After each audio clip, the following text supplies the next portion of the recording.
지극히 높은 주님의 낮이 성소로 들어갑니다. 세상의 신을 벗고서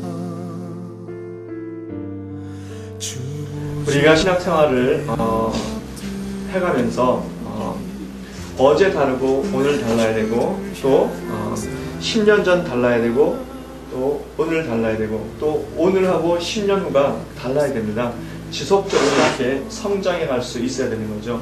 마치 어린아이가 태어나면은 엄마가 먹을 걸 주고 보살펴 주고 그리고 공부를 시키고 그렇게 해서 이 아이가 자라서 스스로 일도 하고 그래서 다른 사람과 함께 같이 살아갈 수 있도록 그렇게 성장하는 것과 마찬가지로 우리 그리스도인들도 성장해야 되는 겁니다.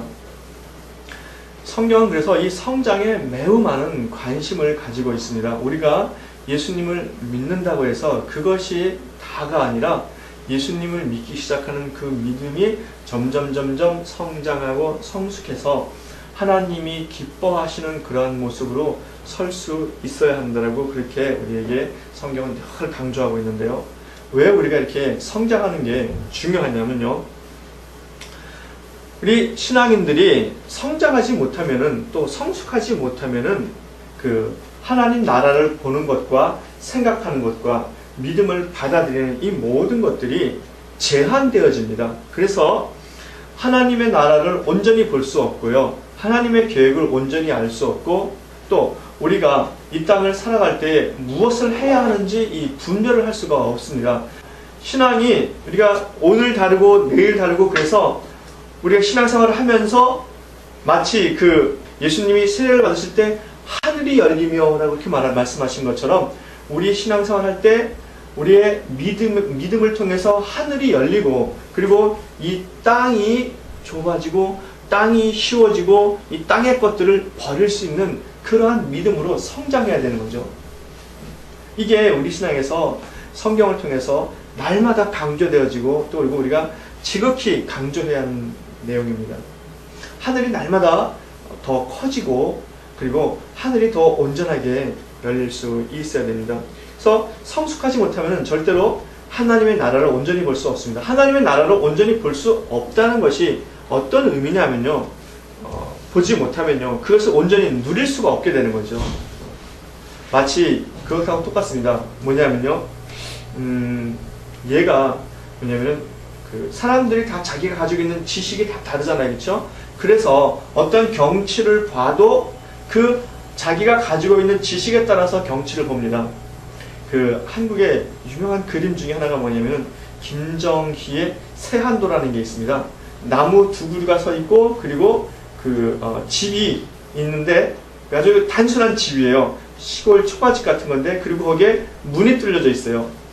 근데 사람들이 그 그림을 보고 엄청나게 찬사를 하는 거예요. 그림은 원래 요만한 건데 거기에 따라서 사람들이 칭찬하고 찬사를 쓴 글이 그것보다는 한 10배는 더 길어서 처음에 요만한 세한도가 나중에는 막 두루마리가 막 큰 두루마리로 되는 그러한 그 세한도를 제가 그 TV 다큐멘터리를 통해서 보았습니다. 그런데 제가 아무리 봐도 그게 그 사람들이 그렇게 칭찬할 그런 내용으로 글을 쓸 만큼 그 그림이 그렇게 훌륭한가 잘 모르겠더라고요. 저는 앞만 봐도 잘 모르겠어요.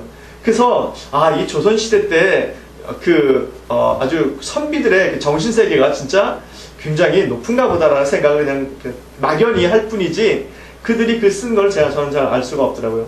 그 김정희도 그걸 쓰고 그리고 중국의 유명한 그런 소설가나 시인들이나 정치인들이 그걸 쓰면서 자기들의 마음에 카타르시스를 느낀다고 그렇게 그 글을 썼더라고요. 그러니까 그 사람이 가지는 지식에 따라서 어떤 사물을 보거나 그것을 그 평가하는 데 있어 차이가 나는 거죠.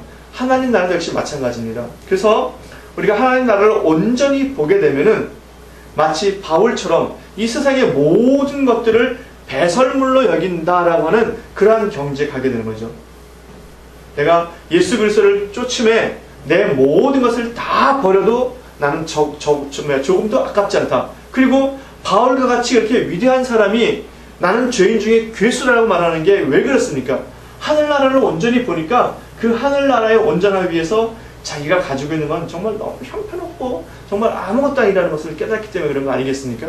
우리는 그 구절을, 우리는 아니고 저는 그 구절을 아무리 읽어도 바울과 같다라고 하는, 바울이 말하는 그런 것들을 제가 온전히 알 수는 없더라고요. 아, 그랬겠구나라고 추측을 할 뿐이지 그것을 정말 내 가슴속에 확 와닿아서 그걸 느끼기가 굉장히 어렵더라고요. 그게 뭡니까? 바울하고 제가 가지고 있는 예수 그리스도에 대한 하늘나라, 하나님의 나라, 그리고 말씀, 진리에 대한 그 성숙의 차이가 가져오는 거죠. 그래서 바울이 만약에 50을 받다, 그러면 저는 정말 바울의 발꿈치만큼도 못 보는 것 같아요. 그게 다른 거잖아요. 그렇죠? 그러니까 바울은 독신으로 살면서 그렇게 로마에까지 찾아가면서 복음을 전하고 그런 모든 어려움과 고난과 환난을 예수 그리스도를 위해서 참고 오히려 기뻐했죠. 그렇죠? 또 그리고 다른 사람이 자기를 비난하고 그럴 때 오히려 전파되는 것은 예수 그리스도니 나는 그것도 오히려 좋다라고 그렇게 말할 수 있는 겁니다. 그러니까 지식이 다른 거죠. 그렇죠? 성숙이 다른 거예요. 정말 날마다 기도하면서 주님께 구하는 것이 바로 그겁니다. 주님, 더 주님께 가까이 가게 해주시고 더 성숙하게 해달라고. 그게 날마다 이렇게 기도하는데 그게 주님의 뜻 안에서 하나님의 만물을 충만케 하시는 하나님의 그 충만이 그리스도 안에 충만이 있으니까 그 그리스도 안에 있는 충만이 우리들에게와 그리고 저에게 충만히 이루어지기를 주의 이름으로 축원합니다. 그래서 바울이 보는 것보다 더 큰 걸 볼 수 있고 정말 하나님이 우리 가운데 하나님의 백성들이 보기를 원하는 그것을 우리가 온전히 볼 수 있어야 되겠습니다. 그러면 우리 정말 그 말씀 그대로 자유하지 않겠습니까? 진리가 너희를 자유케 하리라. 그 자유가 우리 안에 있어야 되겠습니다. 그러니까 성숙하지 못하면 이런 것도 우리가 볼 수가 없는 거죠. 또 성숙하지 못하면은 하나님의 기업을 우리가 온전히 누릴 수 없습니다.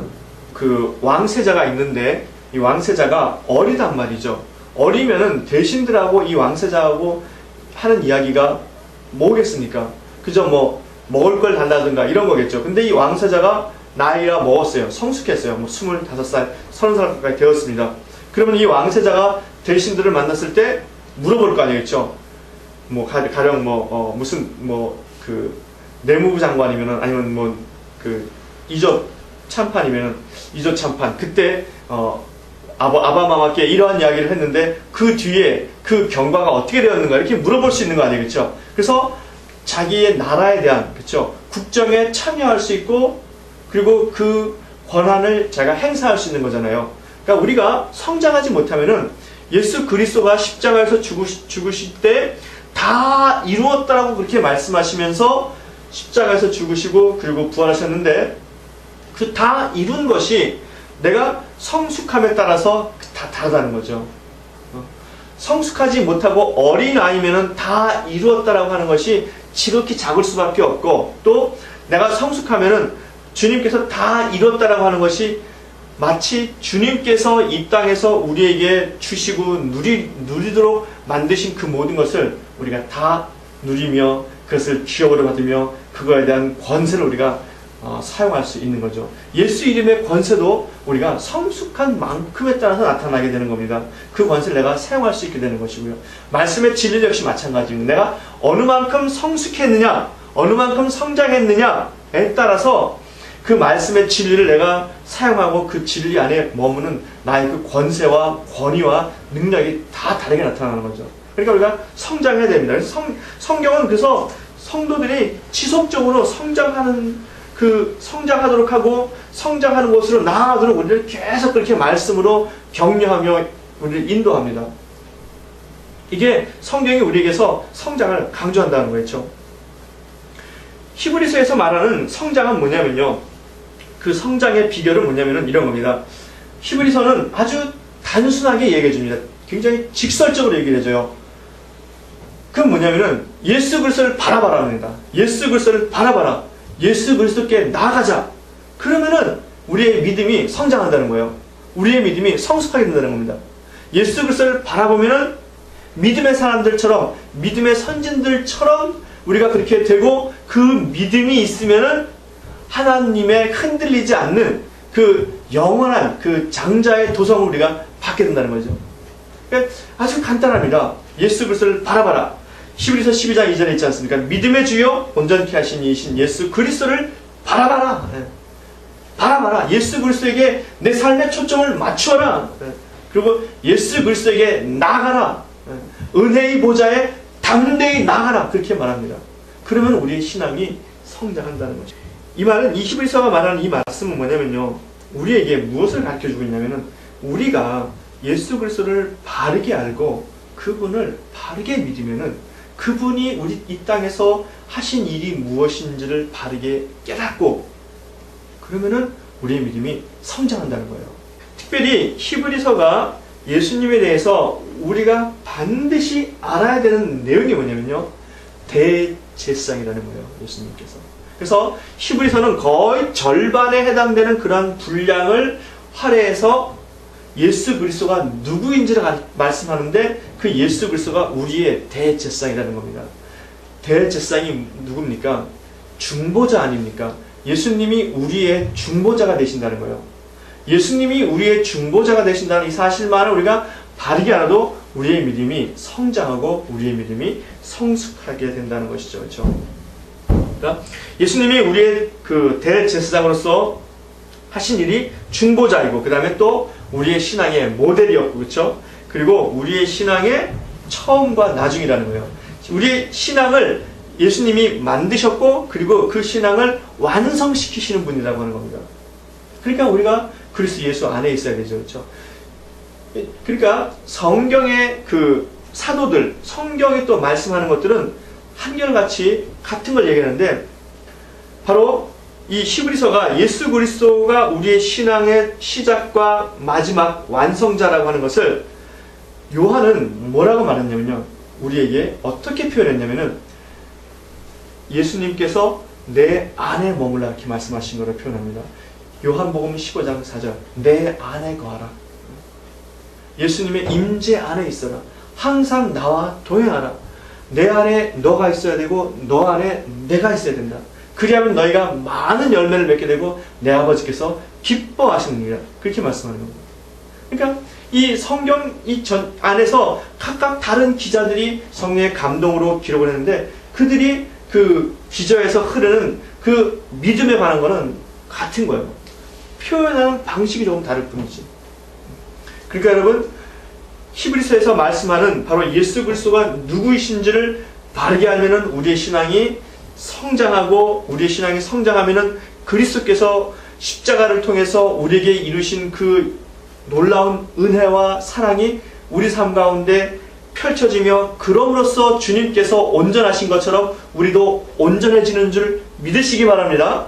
네, 이걸 믿으셔야 돼요. 이거를 붙잡아야 돼요. 이거를 붙잡고 지난주에 말씀드린 것처럼 은혜의 보좌에 우리가 담대히 나갈 수 있어야 돼요. 그러면 은혜의 보좌에 담대히 나가면 거기서 우리가 뭘 얻습니까?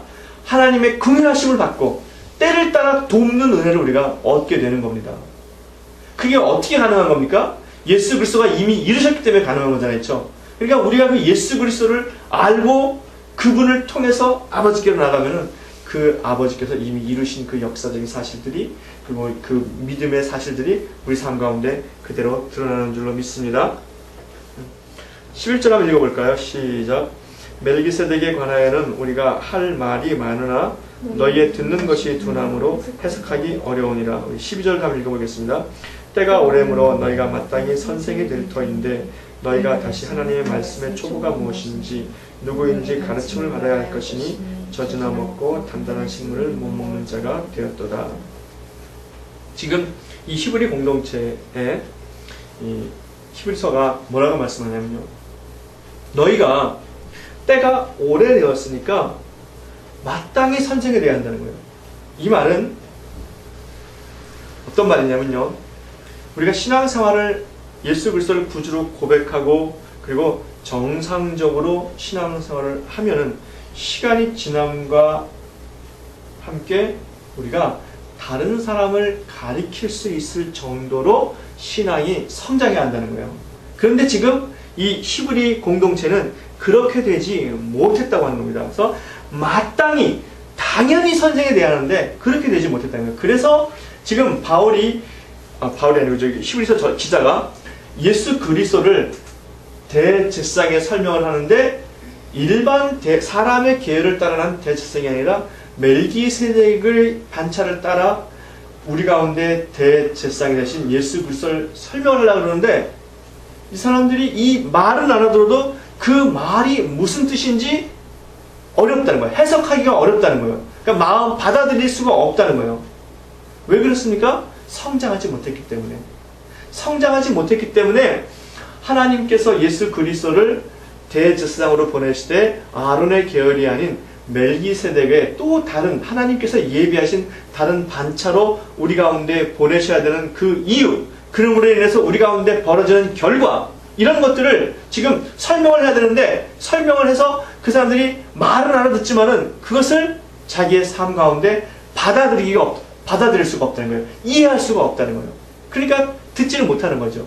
그러니까 하나님께서 그 예수 그리스도를 통해서 이루시는 그런 은혜를 다 누릴 수가 없는 거죠. 그렇죠? 그래서 시간이 지나면은 교회 안에서는 반드시 믿음의 성장이 있어야 됩니다. 그래서 다른 사람을 가르칠 수 있어야 돼요. 그래서 이 사람들을 하나님은 뭐라고 말씀하시냐면은 말씀의 초보, 하나님의 말씀의 초보라고 그렇게 말씀합니다. 그래서 오늘 첫 번째 내용은 뭐냐면요, 말씀의 초보입니다. 그러면은 그러니까 예수 그리스도를 믿기는 믿되 시간이 지났는데 성장하지 않은 사람들입니다. 이 사람들이 초보라고 하는 거예요. 그러니까 하나님의 말씀을 다른 사람들한테 가르칠 수 있어야 되는데 가르치지 못하면 이게 도의 초보가 되는 거죠. 그렇죠? 그러면 어떤 사람들이 이 도의 초보인 사람이냐? 11절에 우리가 다시 한번 읽어볼까요? 멜기세덱에 관하여는 우리가 할 말이 많으나 너희의 듣는 것이 둔함으로 해석하기 어려우니라. 둔한 거예요. 둔한 거. 무엇에 둔한 겁니까? 듣는 것에 둔한 거예요. 둔하니까 해석이 안 된다고 하는 거예요. 근데 이 둔하다고 하는 것이 무슨 말이냐면요, 이 신약 성경에 이 둔하다라고 하는 그 표현으로 쓰인 헬라어가 두 개가 있습니다. 하나는 뭐냐면요, 느리다라고 하는 뜻이 있어요. 오늘의 이 단어는 느리다라고 하는 단어입니다. 근데 이 느리다라고 하는 단어를 그 히브리서에서 두 번을 썼는데요, 이거를 6장 12절에 있어요. 게으르다, 느리다 혹은 게으르다라는 표현을 썼습니다. 그러니까 둔한 건 뭐냐면요, 느리거나 아니면은 그 게으른 거예요. 그렇죠? 그 다음에 또 하나는 뭐냐면요, 무겁다라는 표현이 있습니다. 그러니까 쉽게 움직이지 못한다는 거죠. 그렇죠? 무거워서. 그래서 이 둔한 것은 뭐냐면요, 느리는 거예요. 그래서 영어 성경에는 어떻게 많이 번역을 하냐면요, slow to understand. 그러니까 이해하는데 느린 거예요. 이미 그 기차가 확 지나가는데 뭐가 지나갔는가? 이러면은 기차가 지나가고 난 뒤니까 아무리 살펴도 알 수가 없잖아요. 그렇죠? 느리게 되는 거죠. 그러니까 말씀을 제대로 받아들일 수 없는 거죠.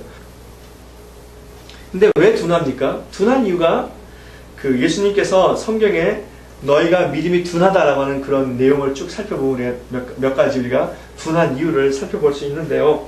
우리 마가복음 한번 볼까요? 둔한 이유가 마가복음 8장에 한번 있습니다. 8장 17절에 보면은 예수님께서 제자들을 책망하시는데 언제 책망하시냐면요, 그 제자들이 떡이 없을 때 예수님께서 바리새인들의 누룩과 헤롯의 누룩을 주의하라 그러니까 제자들이 주님께서 우리가 떡이 없는 걸 아셨다라고 이렇게 제자들이 이렇게 생각을 하는데 예수님께서 뭐라 그러냐면은 17절 한번 읽어보겠습니다. 시작. 예수께서 아시고 이르시되 너희가 어찌 떡이 없으므로 의논하느냐? 아직도 알지 못하며 깨닫지 못하느냐? 너희 마음이 둔하냐? 그렇게 표현합니다. 왜 제자들이 지금 예수님의 말씀을 못 알아듣는 겁니까? 왜 둔한 겁니까? 왜 둔하냐면은 그들이 지금 예수님께서 전하신 그 말씀, 그 복음, 이거에 관심이 있는 것이 아니라 지금 어디에 관심이 가 있는 겁니까? 먹는 거에 관심이 가 있잖아요. 그렇죠? 그러니까 예수님께서 하신 말씀이 무슨 말인지 이게 해석이 안 되는 거예요. 그래서 무슨 말인가? 떡을 안 가져온 걸 아셨나? 이렇게 받아들이는 거예요. 그러니까 동문서답을 하는 거죠. 그래서 예수님께서 너희가 어찌 마음이 둔하냐 그렇게 표현합니다. 이때 이 둔하다는 것은 무겁다는 게 무겁다. 너희가 어찌 이렇게 마음이 무겁냐? 어찌 이렇게 깨닫지를 못하느냐? 그렇게 표현하는 거죠. 그 다음에 또 역시 마가복음입니다. 마가복음 6장에도 역시 비슷한 내용인데요. 6장 52절에 예수님께서 제자들에게 또 책망합니다. 그 상황은 뭐냐면요. 예수님이 남아있고 제자들은 베스다 바다, 가이사랴 바다를 건너가는데 밤중에 풍랑이 만났죠. 그렇죠? 그 풍랑이 있을 때 예수님께서 이렇게 바다 위를 걸어오시는데 그 제자들이 보고 유령인가 해서 두려워하는 그 상황입니다. 그럴 때 예수님께서 뭐라고 말씀하시냐면요. 51절에 배에 올라 저희에게 가시니 바람이 그치는지라 제자들이 마음이 심히 놀라니 이는 저희가 그 떡 떼시던 일을 깨닫지 못하고 도리어 그 마음이 둔하여졌습니다. 오병이어 기적 이후에 제자들이 예수님이 하실 수 있는 일이 무엇인지, 예수님이 이 땅에 오셔서 어떤 일을 하시길 원하시는지, 그리고 예수님의 그 마음이 어떤 마음인지를 몰랐다는 거예요. 예수님께서 떡 뗄 때 그 마음이 무슨 마음입니까? 저들을 긍휼히 여기는 마음이셨잖아요. 그렇죠? 그 마음으로 예수님께서 떡을 떼어주신 거잖아요. 그런데 그 떡 떼시던 일을 깨닫지 못하고 마음이 둔해졌다는 겁니다. 무슨 일입니까? 예수님의 제자들이 지금 자신들의 상황에 쌓여가지고 상황이 너무 급박하게 돌아가니까 지금 예수님을 잊어버리는 거예요. 그게 마음이 둔한 겁니다. 그러니까 즉 상황에 휩싸여가지고 예수님에게 집중하지 못했을 때 사람들이 둔하게 되는 겁니다. 그러면은 성장하지 못하는 거죠. 그렇죠? 그 다음에 이거는 그 다음에 또 이 느리다, 둔하다라는 단어가 나오는 게 뭐냐면요. 이사야서에 나오고 마태복음에 나오고 사도행전에 나오는 이야기인데 어떤 이야기냐면은 이사야 6장 9절에 이사야가 소명을 받을 때 하나님께서 탄식을 하십니다. 누가 우리를 대신해서 저들에게 갈까? 그럴 때 이사야가 뭐라고 말씀하냐면은 주여 내가 여기 있나이다 나를 보내소서라고 말할 때 하나님께서 뭐라고 말씀하시냐면요. 내가 가서 전해도 저들이 듣지 않을 것이다 라고 이렇게 말합니다. 그 내용이 여기 있습니다. 여호와께서 가라사대 가서 이 백성에게 이르기를 너희가 듣기는 들어도 깨닫지 못할 것이요 보기는 보아도 알지 못하리라. 이렇게 하나님께서 말씀하십니다. 이사야서를 읽어보면은 하나님께서 그들의 마음을 둔하게 하는 것 같은데 마태복음 13장 15절에 예수님께서 그 이사야의 말씀을 해석을 해놓으세요. 뭐라고 해석을 하냐면요.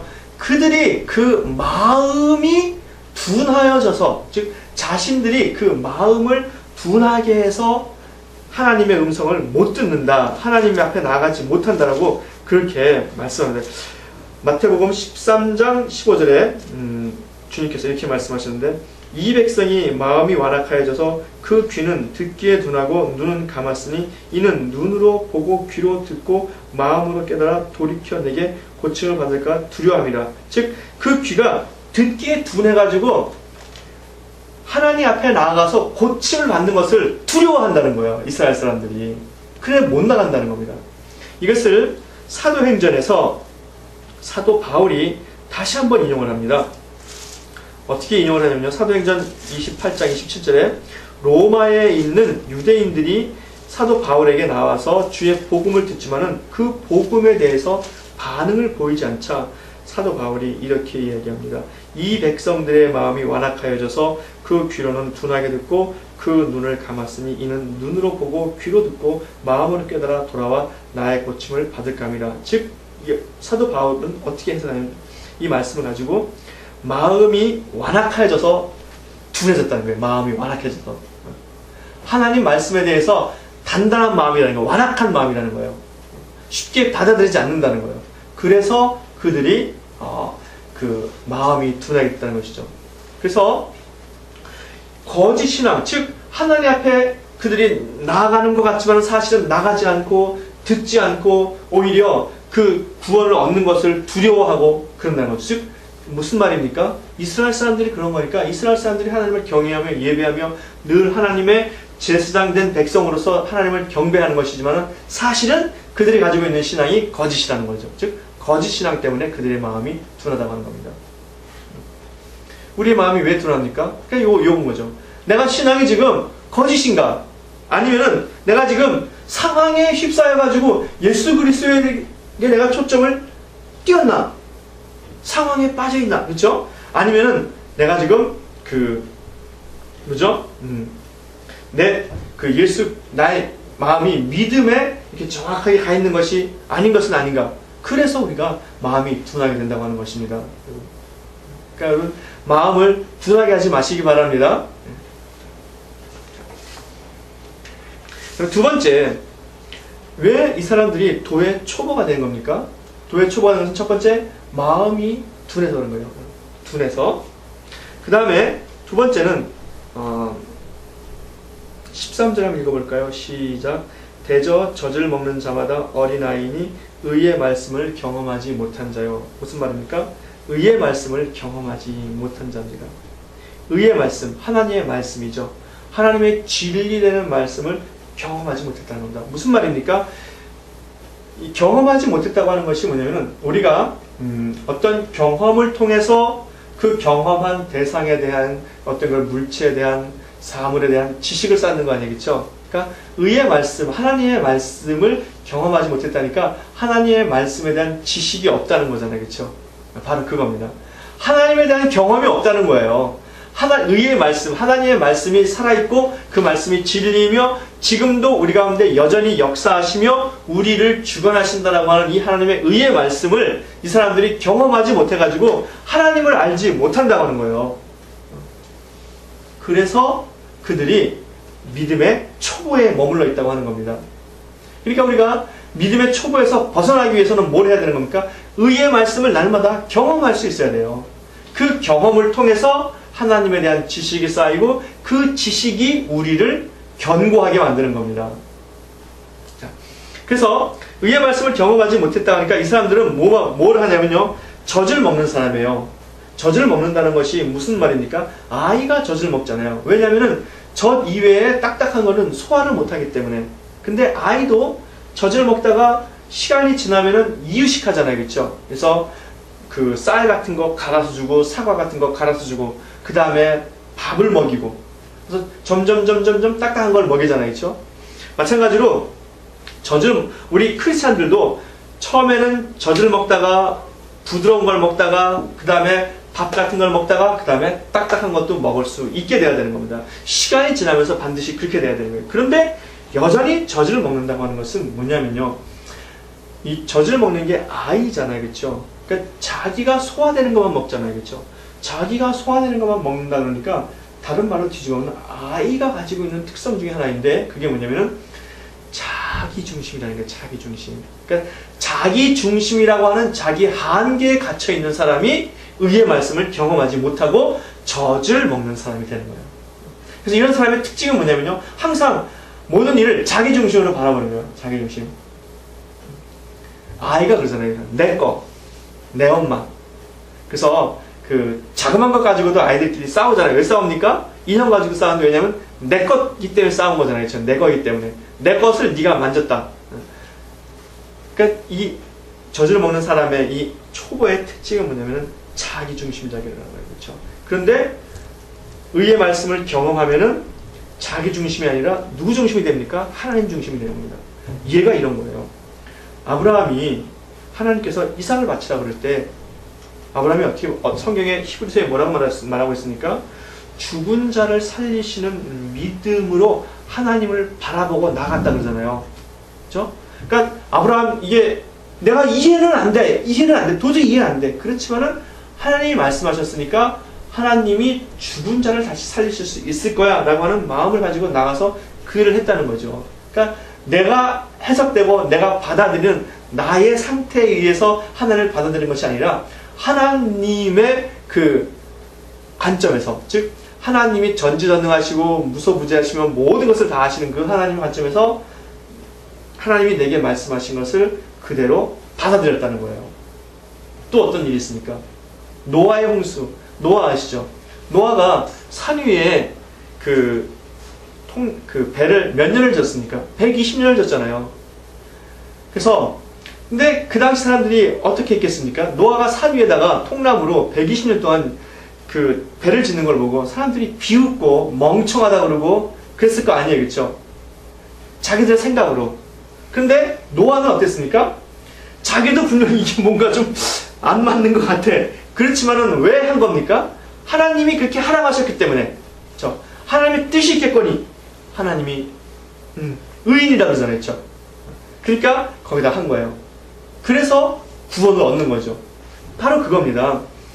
우리가 성인이 되고 어른이 되면요, 우리가 나 중심으로 모든 것을 받아들이는 것이 아니라 그 사람 중심으로 되는 거죠. 그렇죠?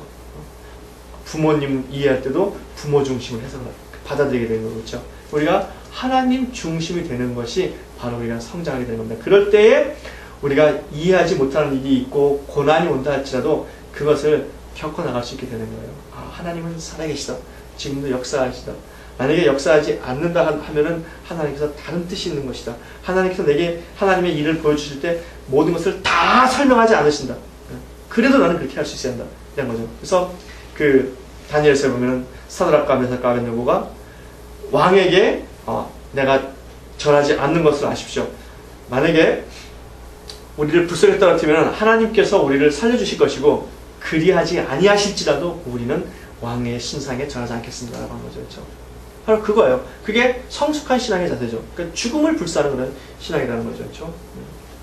그래서 우리도 항상 그 하나님의 관점에서 순종하는 그런 믿음을 가질 수 있어야 되겠습니다. 이렇게 젖을 먹는 자는 어떻게 되냐면요, 다시 가르침을 받아야 된다 그래요. 다시 가르침을 받아야. 12절 하반절에 보죠. 너희가 다시 하나님의 말씀의 초보가 무엇인지 누구의 가르침을 받아야 할 것이니 가르침을 다시 받아야 한다는 거예요. 그렇죠? 이 말씀은 무슨 말씀이냐면요, 젖을 먹는 자는 말씀으로 자기를 깨워야 한다는 거예요. 깨워야 하고 자기의 딱딱한 것을 깨야 한다는 거예요. 깨고 깨워야 한다는 거죠. 그렇죠? 깨고 깨우면은 우리는 반드시 일어나게 되어 있습니다. 그렇죠? 근데 깨고 깨우는 것을 뭐가 하는 겁니까? 말씀이 하는 거잖아요. 그렇죠? 말씀으로 우리가 다시 깨고 깨어날 수 있는 거죠. 그렇죠? 그리고 하나님의 경험이 있어야 돼요. 그렇죠?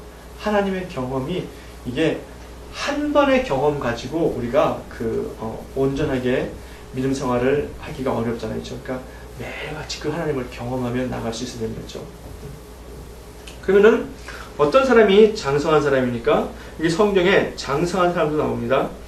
14절에 단단한 식물은 장성한 자의 것이니 저희는 지각을 사용함으로 연단을 받아 선악을 분별하는 자들이라. 이 장성한 자라고 하는 것은 이렇게 성숙한 사람, 뭐 이런 사람이라고 생각을 하는데, 물론 그런 의미가 있긴 있겠지만은 여기서는 초보와 반대되는 개념으로 장성한 사람인데, 본래의 뜻은 뭐냐면요, 9절에 있는 온전하게 되었은즉 하는 것과 마찬가지 온전한 자라는 뜻입니다. 온전한 자, 텔레이오스라고 하는 단어거든요. 예수님께서 십자가에서 죽으실 때 요한복음에 의하면은 다 이루어졌다라고 말씀하는데, 그때 쓰인 단어가 뭐냐면 텔레이오스입니다. 그러니까 주님께서 다 이루었다, 완전하게 되었다, 그런 단어죠. 그것이 지금 바로 그런 뜻이에요. 지금 완전한 자가 바로 그 단어예요. 텔레이오스. 완전한 자, 온전한 자라는 것이죠. 그렇죠? 그래서 완전한 자, 온전한 자, 이 장성한 자는 어떤 사람이냐면요, 단단한 것을 먹는 거예요. 단단한 것을. 그래서 먹는 것을 다 자기가 소화할 수 있다고 하는 것이죠. 그렇죠? 그래서 하나님의 의의 말씀을 경험한 사람이라는 거예요. 하나님의 말씀을 경험하고 그 말씀의 경험을 통해서 내게 하나님에 대한 지식이 쌓여있는 사람을 말하는 거죠. 그렇죠? 그래서 이 하나님의 말씀, 단단한 사람이 또다시 말하면 이건 무슨 말이냐면요, 이거는 그 하나님의 말씀을 경험했다고 하는 것은 뭐냐면은 하나님의 복음의 진리의 그 경험을 통해서 이미 내가 익숙해 있다는 거예요. 장성한 사람, 온전한 사람이라는 것은 한 번, 두 번 이렇게 뭐 초심자처럼 그렇게 하는 것이 아니라 내가 이제 완전히 그것에 익숙해져서 그런 일이 있어도 흔들리지 않고 어떤 일이 있더라도 마음이 이렇게 움직이지 않는, 요동하지 않는 그러한 믿음을 가졌다고 하는 것이죠. 그리고 이렇게 장성한 자는 어떤 사람이냐면요, 12절에 있는 것처럼 때가 오래므로 너희가 마땅히 선생이 될 터인데 라고 하는 말씀처럼 선생이 되는 자입니다. 그러니까 다른 사람을 가리키는 자죠.